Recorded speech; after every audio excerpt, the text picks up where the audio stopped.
the President of the United States, Donald J. Trump.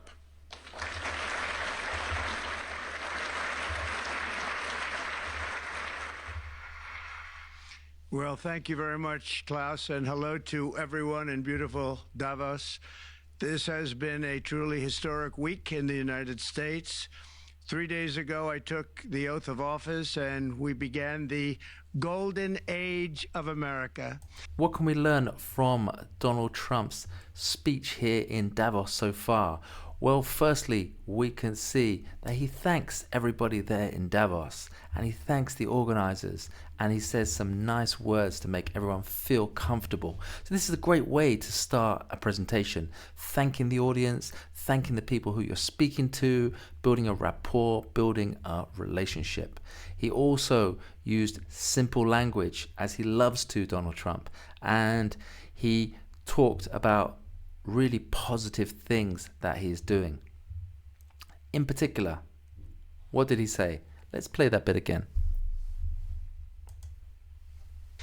The historic week in the one in beautiful Davos. This has been a truly historic week in the United States. 3 days ago, I took the oath of office and we began the golden age of America. There you go. We began the golden age of America. So no modesty there, but this is like a little catchphrase or a strap line, or a soundbite. We began the golden age of America. So when you make your presentations, you can think about what kind of key catchphrases, sayings, or sound bites can you say. Let me give you an example. I wonder who has got an iPhone or a Mac or an iPad. I'm sure many of you have, right? If you go way back to roughly 2007, 2008, the Mac conference, when Steve Jobs introduced the iPhone, at the start of his presentation, what did he say? He said, "Today, Apple is going to reinvent the phone." Let me say that again. Today, Apple is going to reinvent the phone. That is a memorable phrase, a memorable soundbite. So in your presentations, think about what kind of sound bites you can use. So let's continue and see what we can learn from Donald Trump's speech here and what you can apply in your future presentations. The recent presidential election was won by millions of votes, and all seven, every one of them, all seven swing states. It was a massive mandate from the American people like hasn't been seen in many years, and some of the political pundits, even some of my so-called enemies, said it was the most consequential election victory in 129 years. That's quite nice. Donald Trump is hilarious. That's quite nice. So historically, I'm not an expert on politics at all, but historically a lot of voters get frustrated with politicians using complicated language that they struggle to understand. So Donald Trump's strategy, as you may well be aware, is to use very, very simple language. So I heard that in the previous election, when he won, the average age of the language used by his competitors was like 20 something, 21, 22, 23, whereas the average age of the language that he was using was something like a 14-year-old or a 16-year-old. So he was really simplifying his language, and we can see here he's continuing to do that to appeal to a certain type of voter who just wants to have clear communication. So again, I'm not saying that you should copy Donald Trump's style, but there are definitely some strategies that he uses that you no doubt could copy. So in this case, don't always think you need to use complicated technical language when presenting. Sometimes just using simple language can be really, really helpful and can make it easy for you and easy for the audience to understand. The world has witnessed in the past 72 hours is nothing less than a revolution of common sense.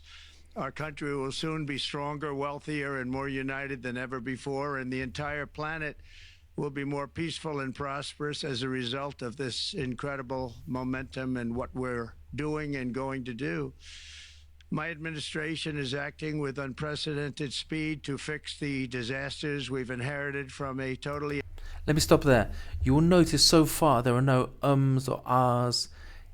he said something there. He finished what he wanted to say, his phrase or his sentence, and he just stopped and paused for a moment.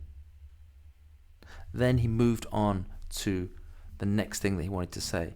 I've delivered more than 1,000 days of training in the last 15 years, and I've given feedback to thousands of presenters. And something that's very, very common when people are presenting, they're not sure what they want to say. They often say, hello, today I'm going to talk to you about, and this is very, very important. And this just takes away from the effectiveness of the presentation.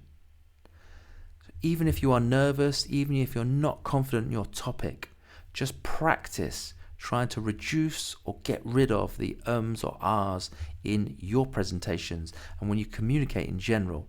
And I assure you, you're going to be a lot more effective. Let's continue watching for a bit and again see what we can learn from Donald Trump and what you can apply in your future presentations. An inept group of people and to solve every single crisis facing our country. This begins with confronting the economic chaos caused by the failed policies of the last administration. Over the past 4 years, our government racked up $8 trillion in wasteful deficit spending and inflicted nation-wrecking energy restrictions, crippling regulations, and hidden taxes like never before. The result is the worst inflation crisis in modern history and sky-high interest rates for our citizens and even throughout the world. Food prices and the price of almost every other thing known to mankind went through the roof. President Biden totally lost control of what was going on in our country, but in particular with our high inflation economy and at our border.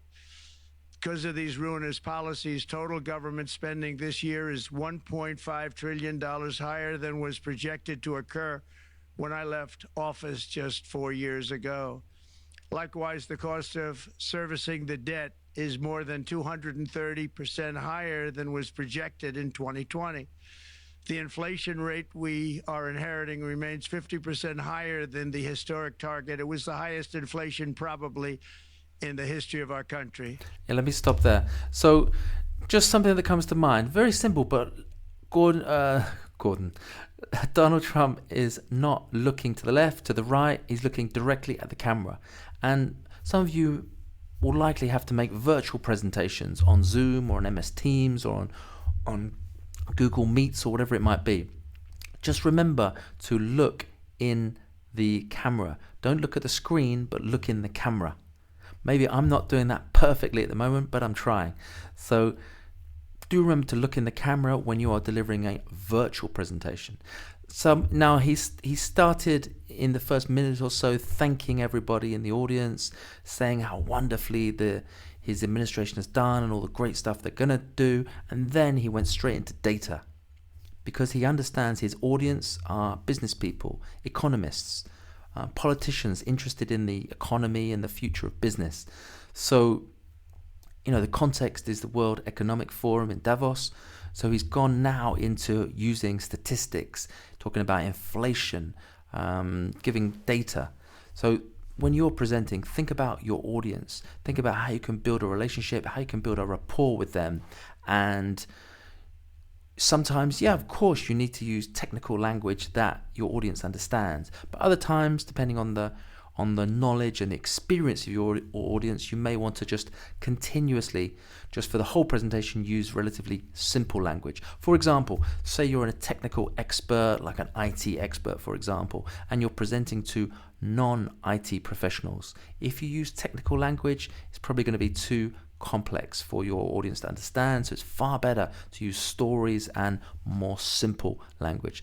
Let's have a look at one more clip and see what we can learn, and then we'll summarize and think about what you can take away from Donald Trump's presentation in Davos and try and apply in your future presentations.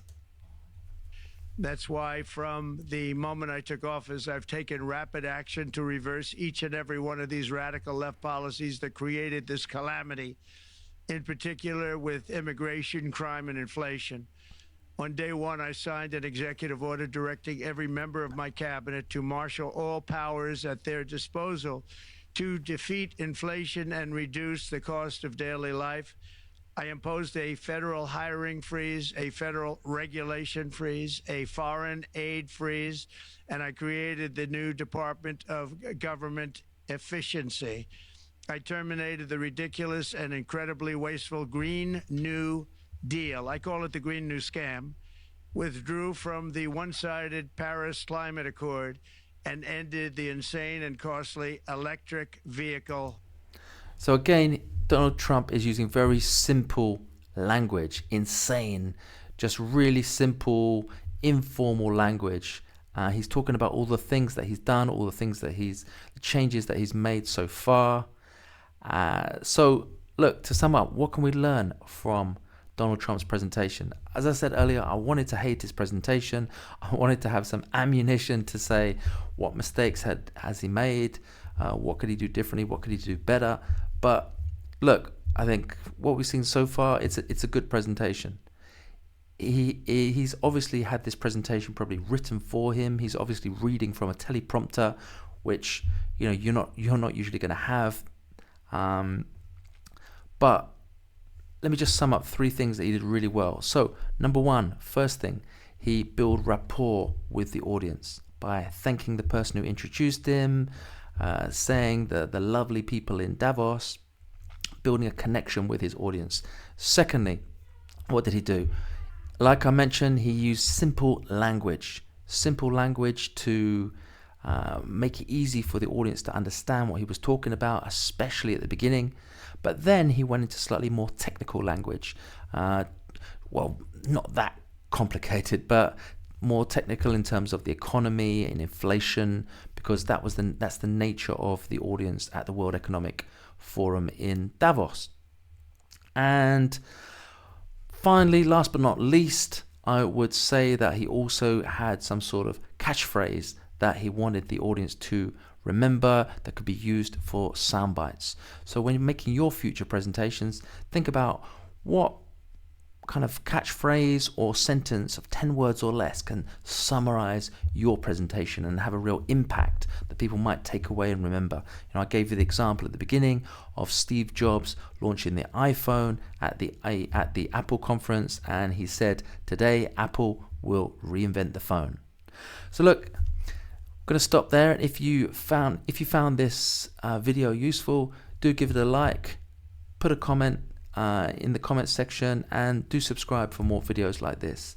I'll see you on the next one.